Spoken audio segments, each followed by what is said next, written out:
So I decided to just switch it up a little bit, go outdoors. So on retention, the worst part I think about a relapse isn't the relapse itself. It's not the guilt or the shame, but it's feeling like you're behind other men.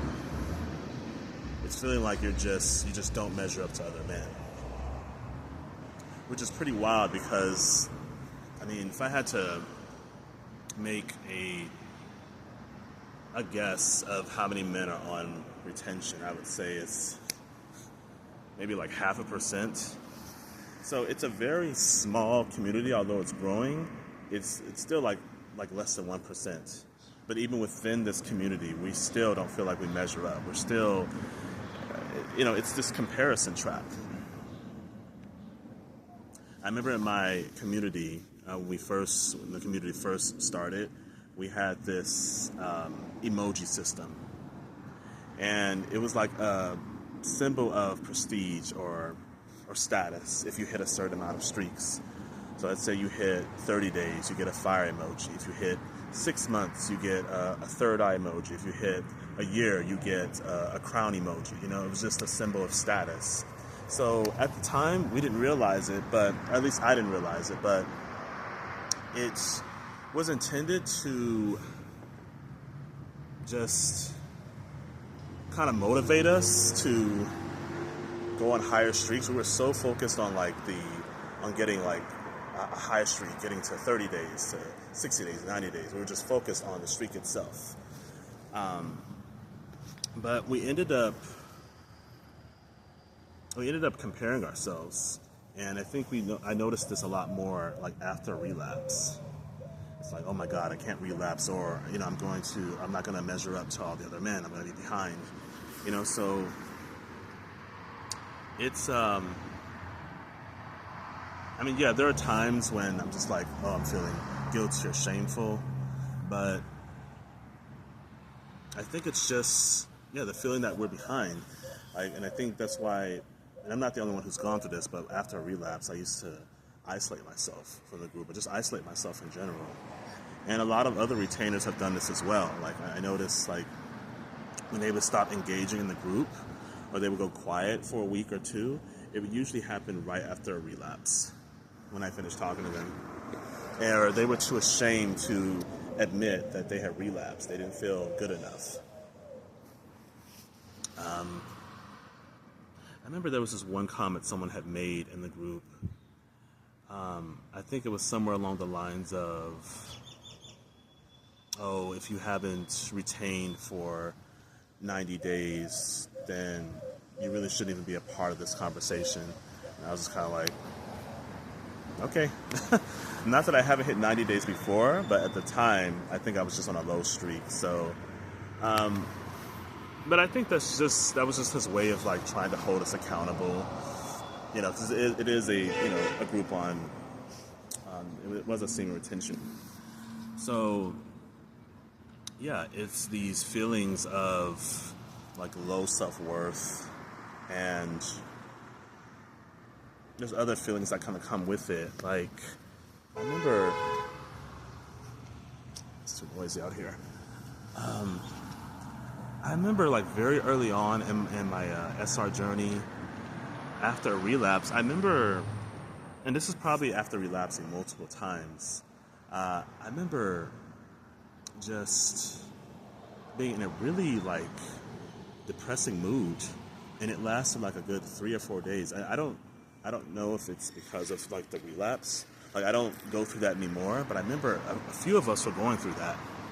And I remember after relapsing multiple times after a long streak, I remember crying just out of nowhere.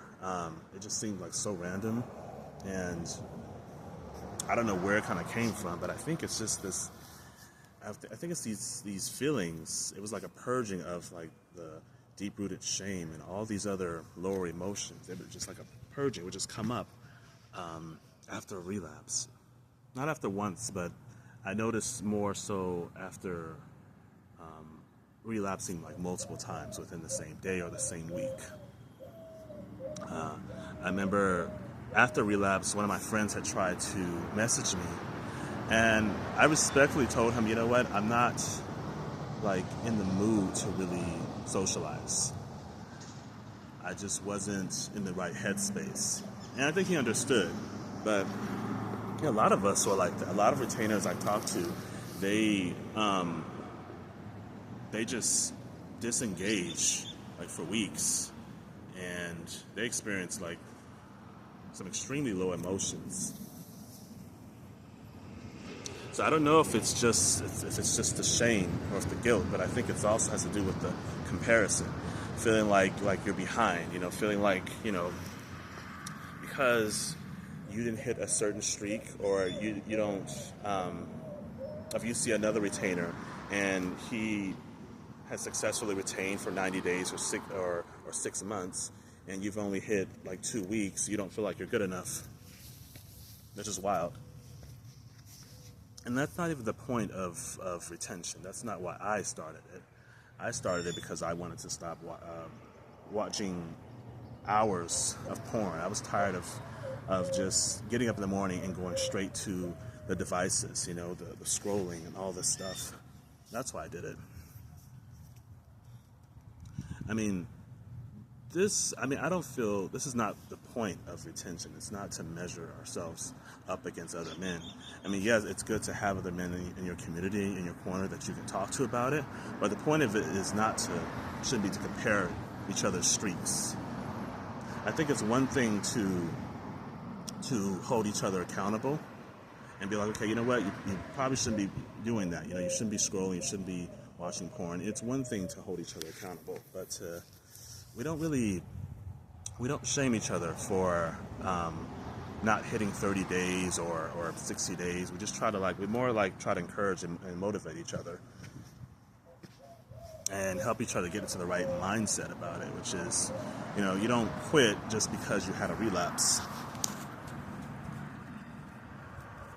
You shouldn't let your last relapse define you. You shouldn't measure your streak against other men's streak. You shouldn't even measure your streak against your longest streak, because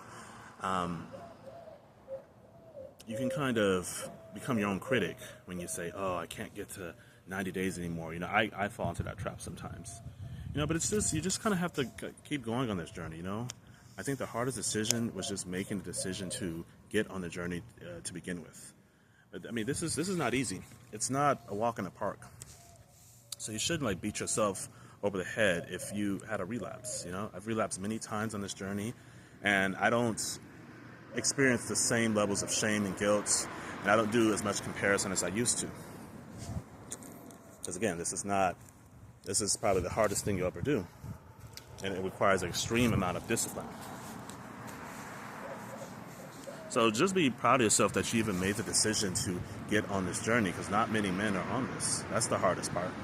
It's still difficult, but I think the difficult part is making that transition that I'm never, having the intention of never watching porn again, never, just having meaningless sex, or just scrolling or going on all these websites. It's have the intention to just be done with that lifestyle